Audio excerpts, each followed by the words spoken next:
Hello and welcome everyone listening and watching this episode of 2020 Coaching Convos with me, Julie Crabb.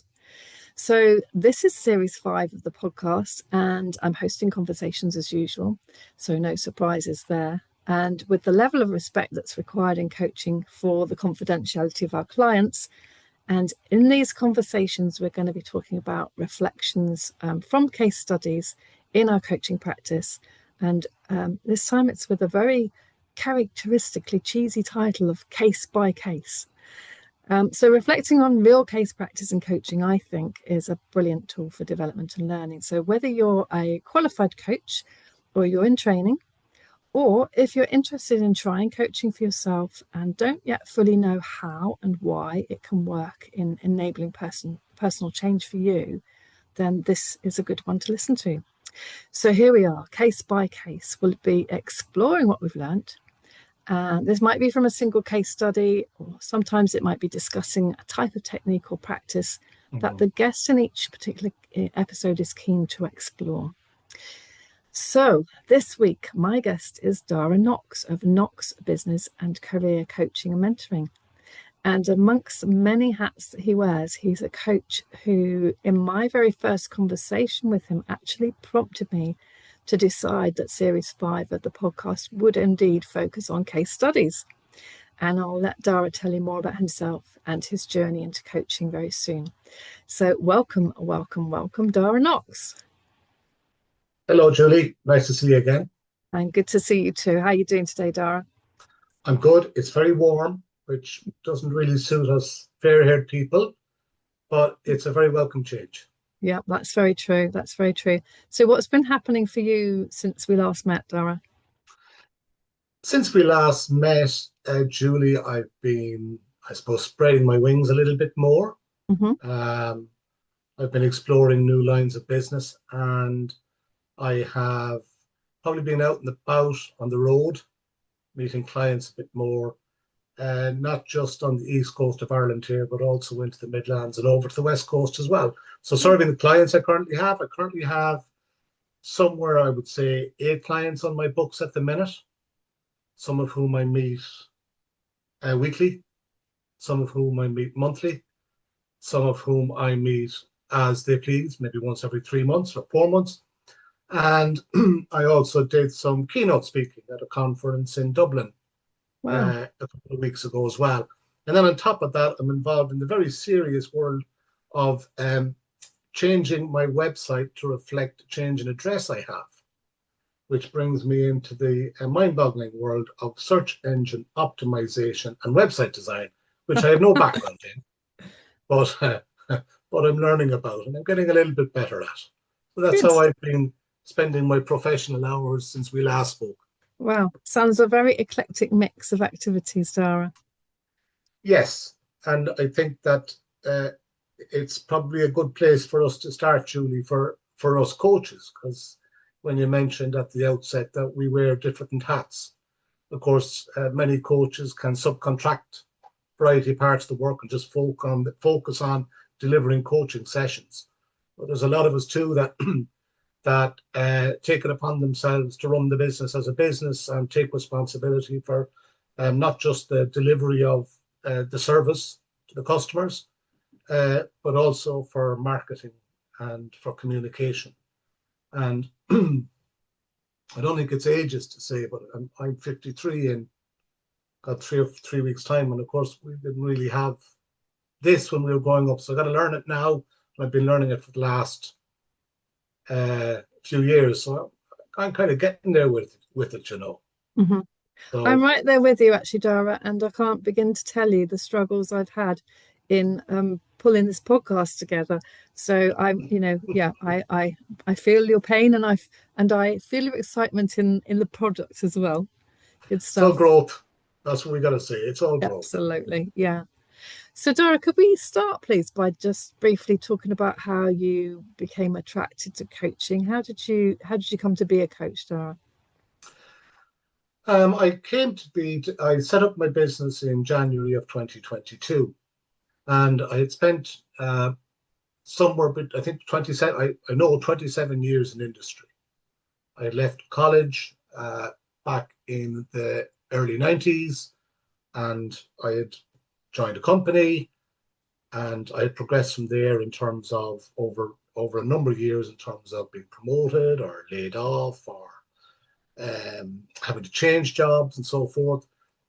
And eventually I got to the stage in 2022 where I had gone through a couple of redundancies in a fairly short period of time, I think in 3 or 4 years. And I said, look, I should really try and give something else a go. Now, at the time, I've said, Julie, my life was in a bit of flux too at the time. So I needed that freedom of working for myself, even though that word freedom may be misplaced in that sentence. But I needed a flexible working lifestyle. So I decided to set up by myself. And of course, that's quite a dramatic change. It's quite a significant shift, because suddenly you're going from a position where your wages are coming into your account every month, and that's no longer the case. And you're part of an organization of dozens, maybe hundreds of people all pushing in the same direction. So I set up the business as a coaching and mentoring service in 2022. I should not really be proud. I'm not really proud to say this, but I got a website constructed, and then I put the website up on the internet, and I said, oh, everyone's going to find it. But of course, that wasn't the case. So I had to learn about that. But I also want to say this, I had to go and get accreditation. So I did. I went off and I trained myself up. So of course, within, I suppose, 27 years of working in industry with a number of small companies and large companies too, you're managing people. And you do pick up some skills there while you're doing it, and you do begin to experience the joys and the difficult parts of that type of working in a team, working in progressive organizations, and keeping yourself on the straight and narrow in terms of being motivated and focus on what you need to do. And then as a manager or a leader, communicating that and then following up on that and then supporting others as they go through the daily duties that they need to do in order to contribute to the goals of the business. So off I went. And once I had my accreditation done, I needed to go out, obviously, and make people aware of it. So, as I've already alluded to, I needed to go and figure out how to do that. And then it took some time. Julie, I did some pro bono work for a period of time.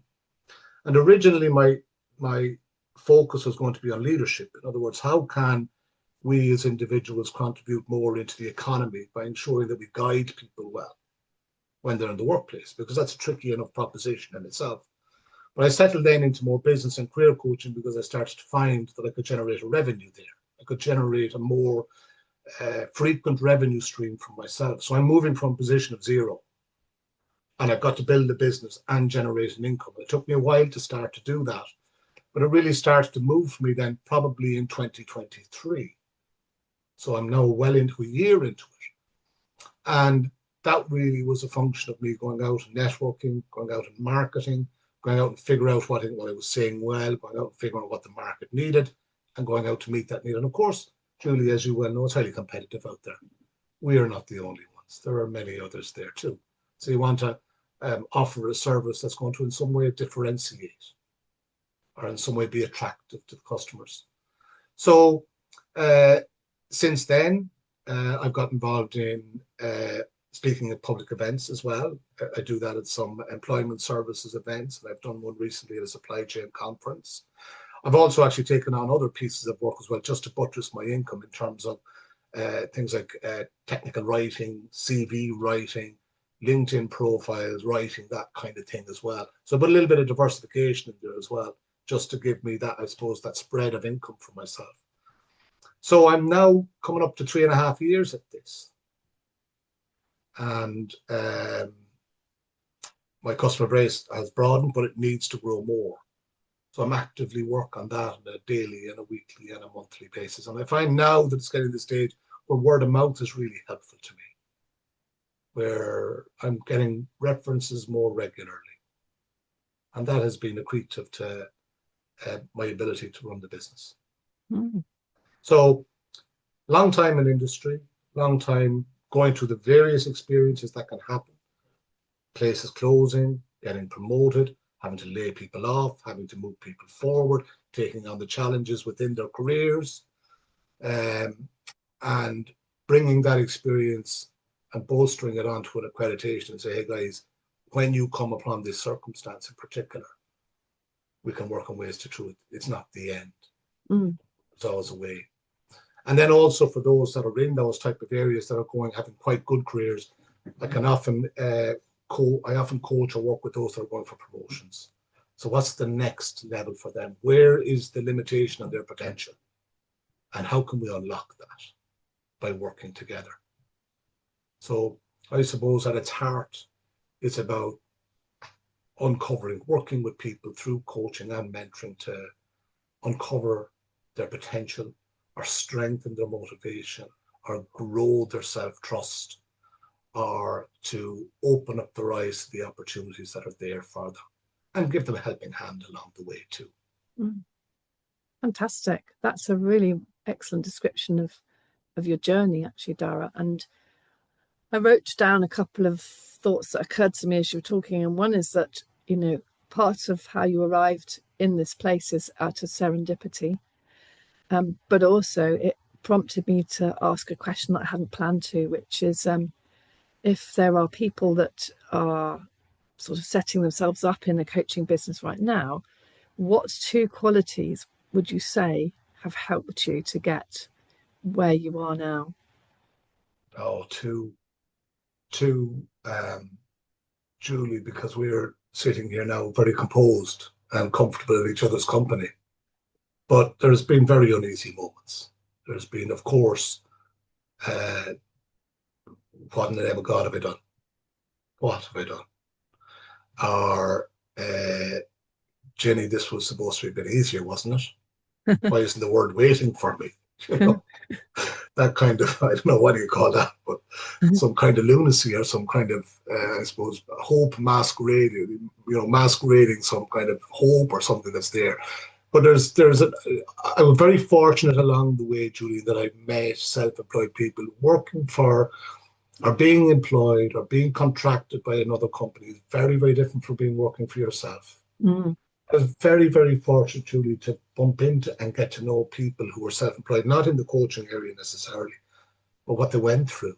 And some people's, the way they did it was a lot more straightforward. The way that I did it, I would say, quite possibly, if an expert was to look at what I did and say, Daragh, could you possibly have made any more mistakes?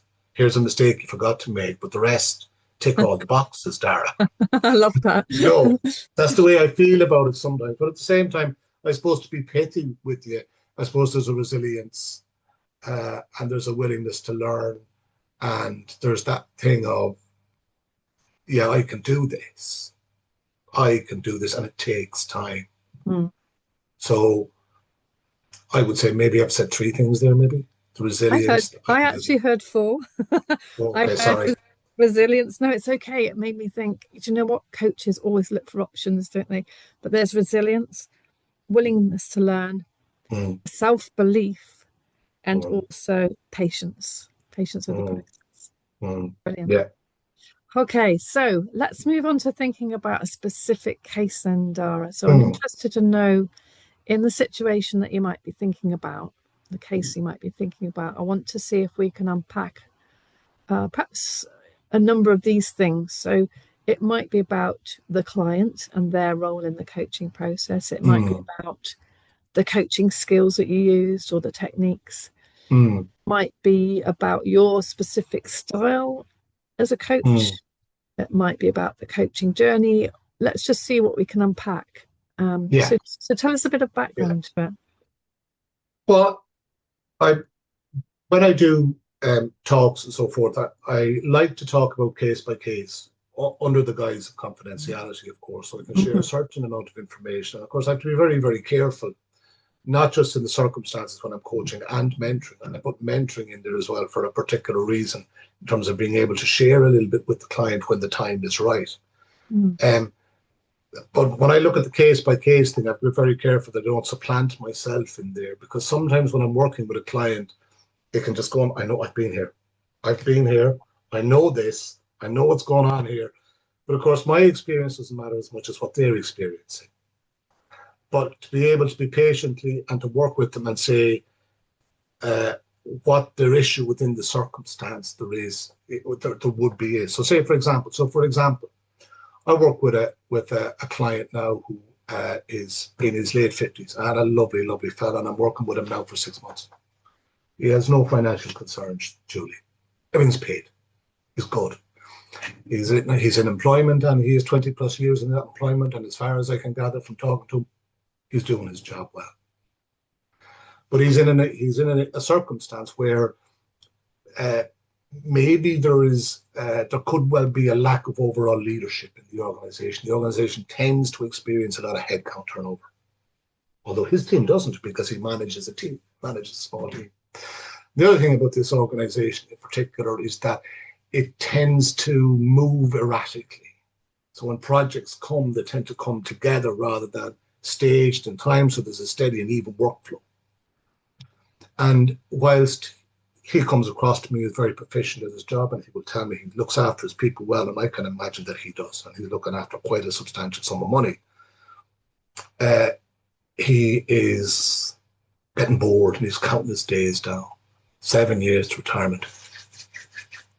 7 years, 6 years, 355 days, and so on. And when he got to me, when he came to talk to me, he got a hold of me. He said, "Look, I can't keep doing this. I can't keep doing this. No, I'm an extraordinarily loyal guy, Julie, when you think of it. He has no financial considerations. He's going to work because he wants to work. He wants to be part of something. He's not going in because he must pay the electricity bill. It's not like that. It's different. And he's loyal. There's tremendous loyalty after 20 years of commitment. Not a wonderful thing to have 20. But at the same time, he's gone in and out, and he's going, God, oh, Jamie, there's no pep in his step." And maybe some people say, "Well, what's he doing? What's he need coaching for? I mean, what's his issue here? He'll stay at home. He doesn't want it. He's right to work. He's good at what he does." And after several sessions together, and he unpacked a lot of this with me, and stress, and we went through some stress management techniques, was we needed to find a motivation. He needed a motivation to continue to work in this organization where change was very, very slow to come, and where the movement of work towards him would continue at a high pace. And we found a motivation in the people, his team. So we talked about the experiences he had from leaders he had previously who moved on and retired since. They've all moved on, and he really, really enjoyed these people. He remembers the pearls of wisdom he gave him. We talked about their legacy to him. They were working in the same organization, were former bosses. We talked about the pearls of wisdom they gave him.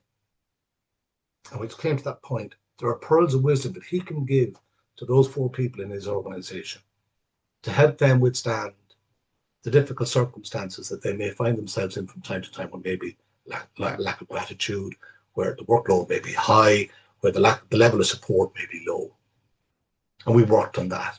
So he got himself on the stage from doing routine tasks that were difficult, but had become routine to him. He could probably do them with his eyes closed at this stage, to now saying, okay, well, I can do those, but actually my area for motivation is in the people. So how can he now pass on his knowledge to those people coming behind him? How can he nurture them, encourage them, give them an appropriate level of responsibility, and find their potential with them? Now, that's a motivation, right, Julie? That's a reason to get up and go to work in the morning.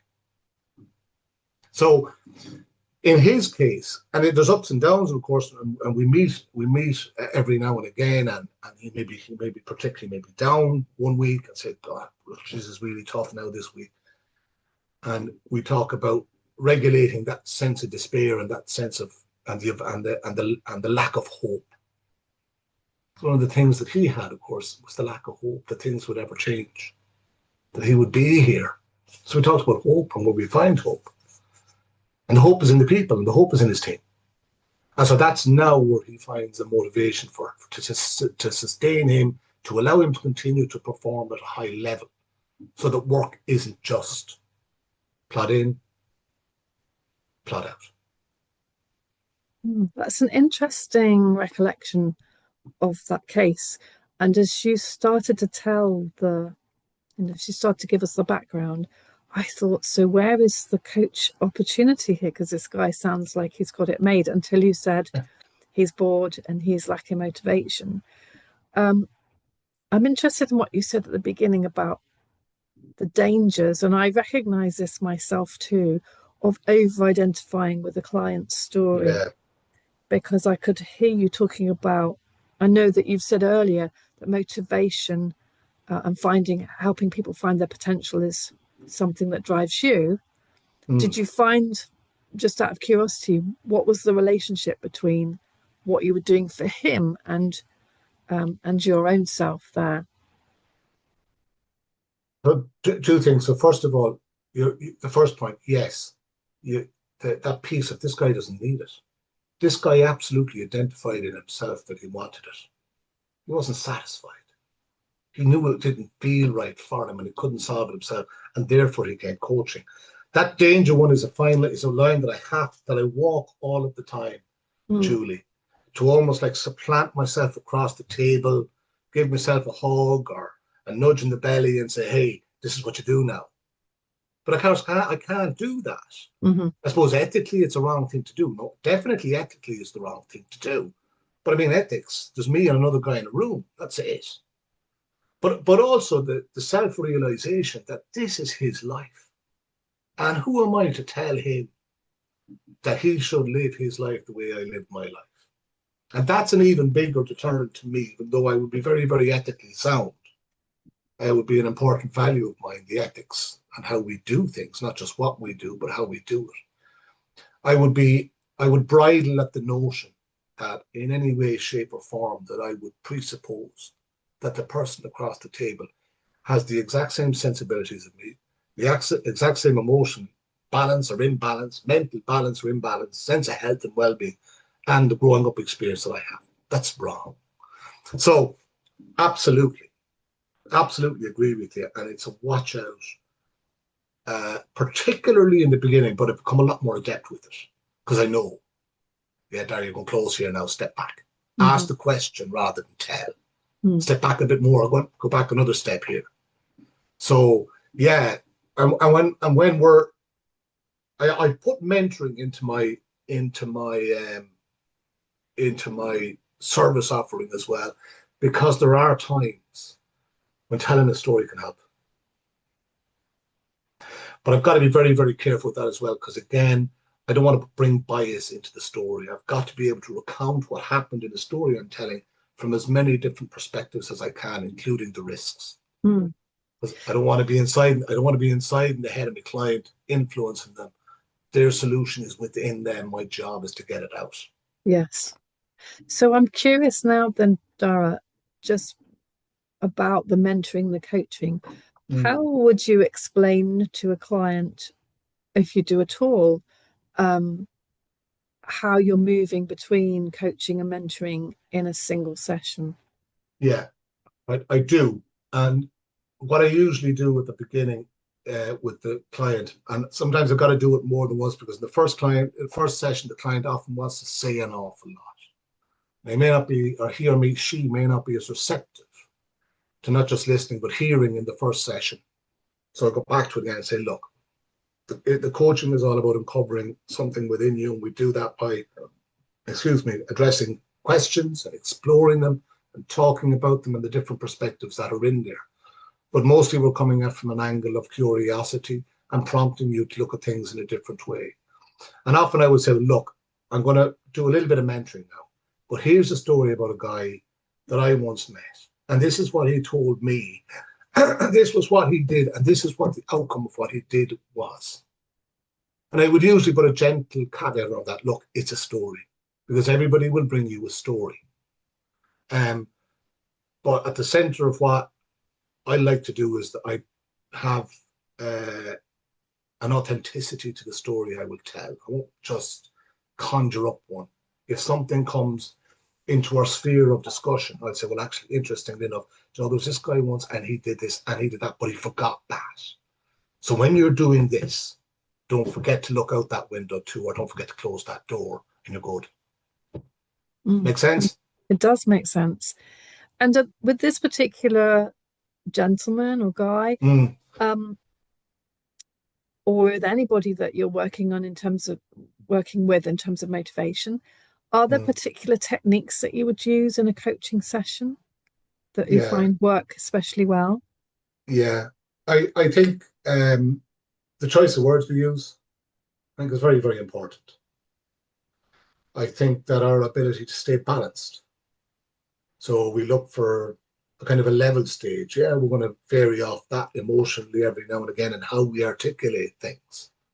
But, it's not a great day outside. No, yeah, it's kind of cloudy at a very, very simplistic level. And because we often find as ourselves that often when we're communicating, we're also having similar type of conversations in our head. We're down. Oh yeah, but sure, that guy is like that. He'll never change. So therefore we're stuck.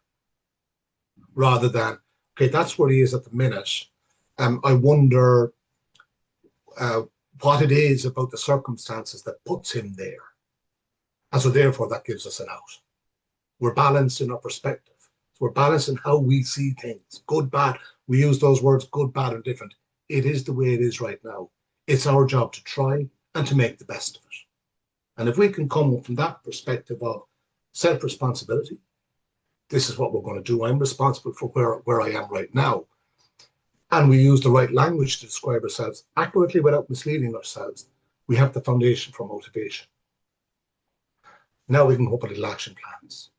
Just like you said there, uh, Julie, when we first met, you weren't going to the gym, but now you are now. Well, something motivated you to go to the gym, and now you see the benefits. So can't wait to go tomorrow, right? Can't wait to go the next day. So very similar to when you're going to approach your day in work. Okay, there's X number of things that need to be done. God, I've been looking at them for the last 6 weeks and nothing is happening.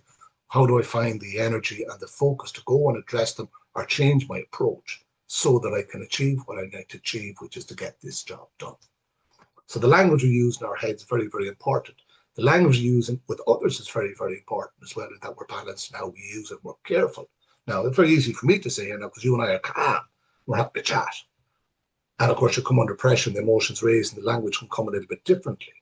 But if we're discerning about how we use our language, I think that can help too. I think the third thing is self-responsibility. I mentioned that too, that we're responsible for where we are right now. It's our responsibility to get out of it.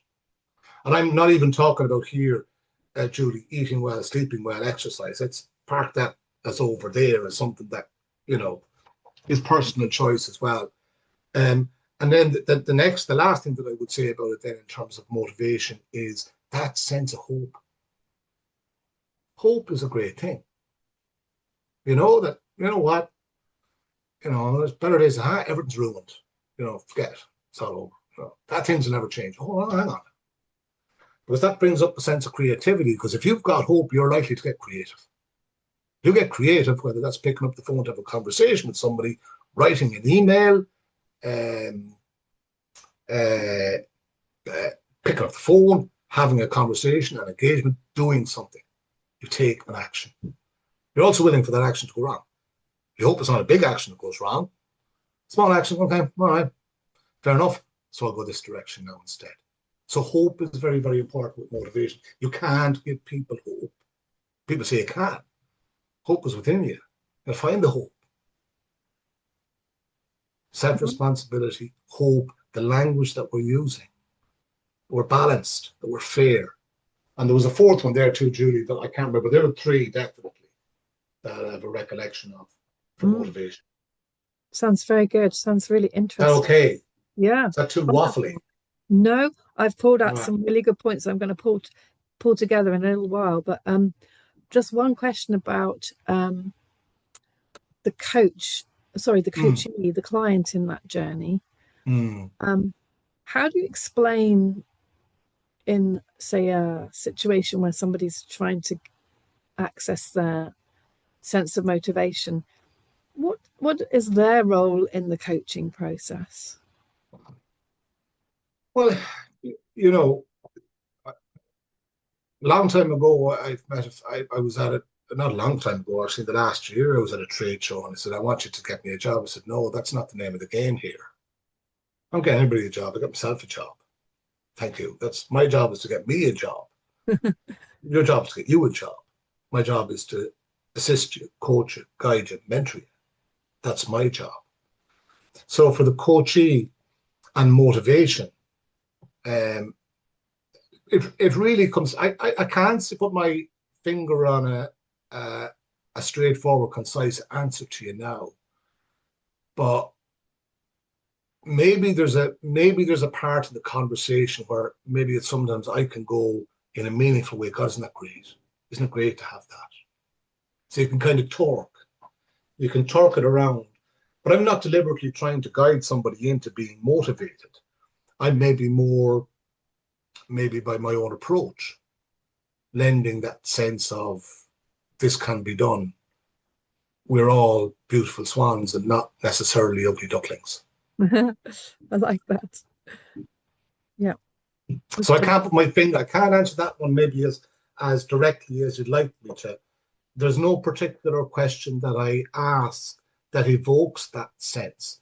But often through coaching, things can become clearer for the client. And once that clarity comes, and maybe a little bit of de-stressing that comes, a little space comes in, a little chink of light that says, oh yeah, hang on, okay, what about this? Mm-hmm. That's often the case, isn't it? That people get stressed or people get upset and kind of go on that hamster wheel. Normal enough, isn't it? I think so. It's pretty human by the sounds of things. Yeah, I do it.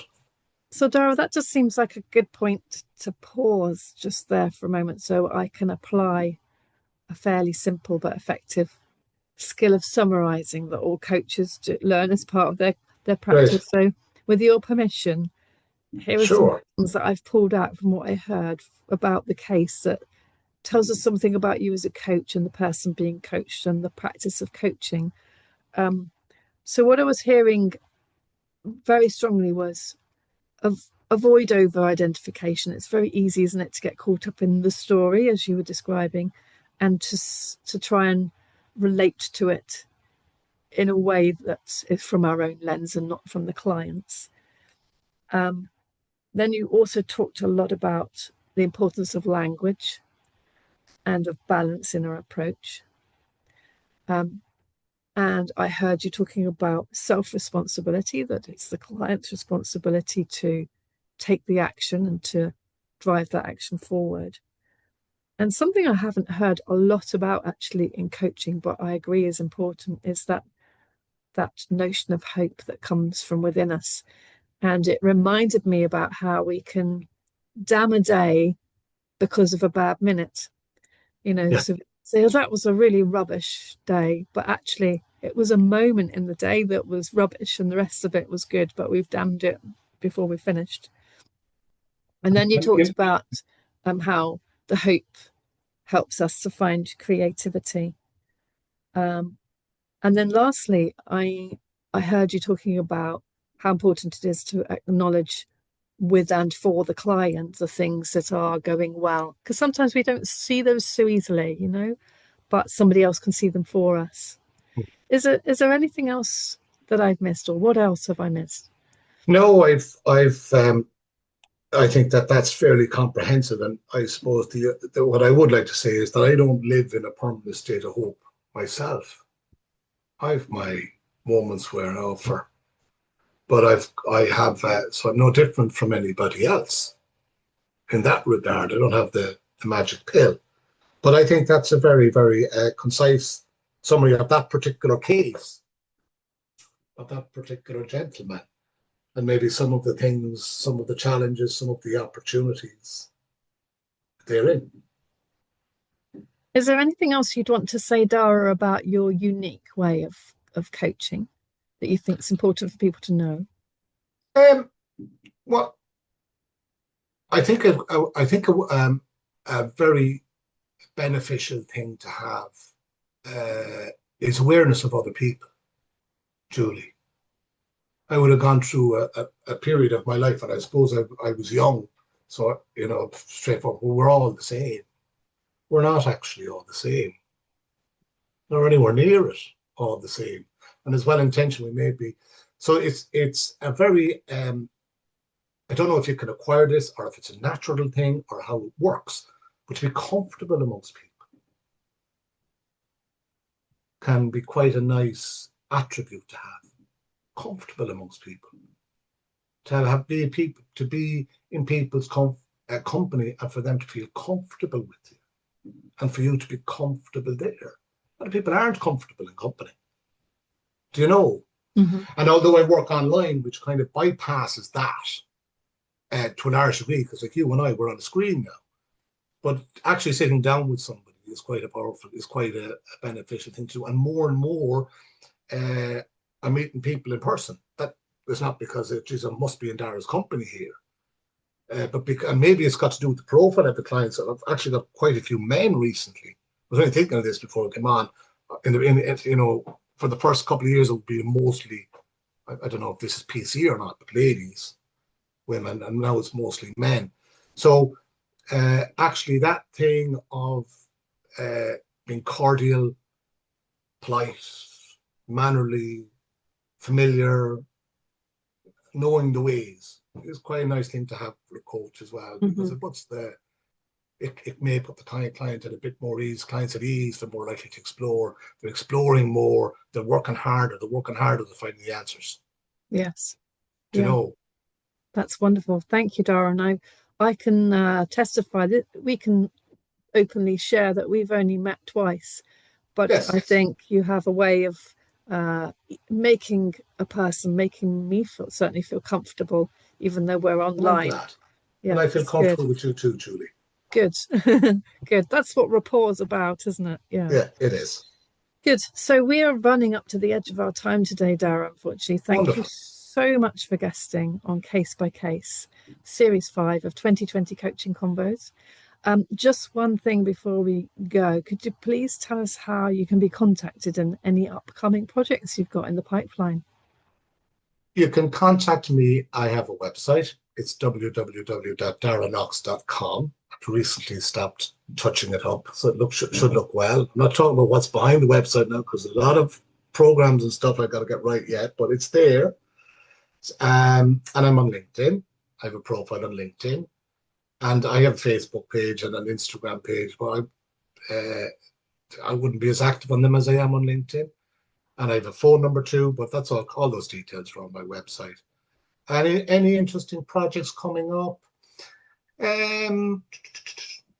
I do, but they're not related to coaching, because I had an interesting call yesterday. But no, to be honest, Julie, my next 6 months is really about narrowing down my focus. Mm-hmm. So, and as I've told you, I've just moved location as well. So I really got to establish myself here. So maybe that's a project enough. Yes, sounds like it. Relocating a business. That's a life event. So yeah, brilliant. So thank you, Daragh Knox of Knox Business and Career Coaching and Mentoring. And thank you to you listeners and watchers. If you like and see, if you like and see what you hear, if you like what you see and hear, I'll get it in a minute. Please like and subscribe and share. And tell me what you want to hear more of 2020 Coaching Convos with me, Julie Crabb. Till next time.